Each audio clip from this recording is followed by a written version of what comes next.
around up there. Now, I do want to say, before I go any deeper into being a Boy Scout, I do have to answer a question I'm sure is on some of your minds. It's something people ask me quite often when I mention the fact I was a Boy Scout. No, I was not molested. Right? You'd be surprised. People ask that quite often, and I'm a little offended by that question. All right, not every single scout troop had those people, had those problems. And besides, what my scoutmaster and I had, it was love. Some of you don't know if that's a joke or not. Don't call T-Facts, I'm kidding. You never loved me.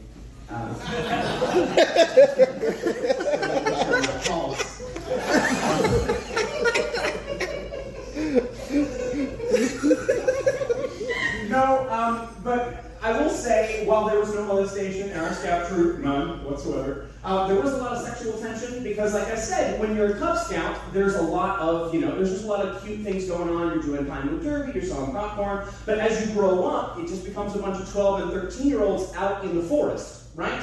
And so, there's this thing called the buddy system in Boy Scouts, if you don't know about it. It's the idea that no one should ever be by themselves, right? You don't want the Cub Scouts getting lost and wandering out without a buddy to help guide them back home. But when you get into the 12 and 13-year-olds, it means that no one can be by themselves at all, at any point in time. Which means that when you go to sleep at night, you have to have a person in your tent with you. And I don't know about y'all, but when I was 12 and 13 years old, jerking off was not a requirement. It was something that had to happen every single day, or I would go insane. And so a lot of the skills I learned in Boy Scouts, pitching a fire, building a fire, pitching a tent, learning how to masturbate incredibly quietly.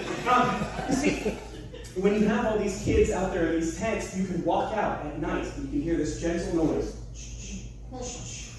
Is it a cricket? Is it a nocturnal bird? No, it's dozens of nylon sleeping bags moving as slowly as physically possible. I got so good at jerking off quietly, I don't make noise anymore. Does that make sense? My wife was like, I don't feel like you're really connecting with me when we're intimate. I was like, yeah, because the first 100 times I did it was in a tent with a dude 2 feet that way. And we had an unwritten rule, you don't talk about it. All right, you just turn and you just look at the curviest piece of wood you can see from the tent.